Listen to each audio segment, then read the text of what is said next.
ఈరోజు హాస్యకథ. మునసబు గారి కుక్క. ఒక కుక్కను తెచ్చిపెట్టమని ఊరి మునసబు నసీరుద్దీన్ని అడిగాడు.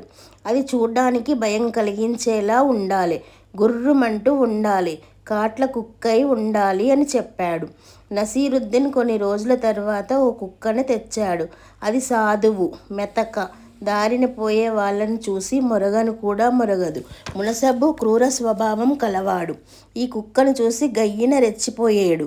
ఏంటయ్యా ఇది, నీకు చెప్పింది వినిపించలేదా చెముడా అని గద్దించాడు. వినిపించుకోకపోవడమేమిటండి, చెముడు గిముడు ఏం లేదు నాకు. మీకు సంబంధించి ఏ కుక్కైనా పర్వాలేదు, కొన్ని రోజులు మీతో ఉంటే చాలు. మనుషుల్ని కరవడమే కాదు, కండలు కండలుగా చీరేయడం కూడా నేర్చుకుంటుంది అన్నాడు నసీరుద్దీన్. నసీరుద్దీన్ తన స్వభావాన్ని గురించి చెబుతున్నాడని మునసబుకు తెలిసినా నలుగురి ముందు ఇక మాట్లాడడం బాగుండదని నోరు మూసుకున్నాడు.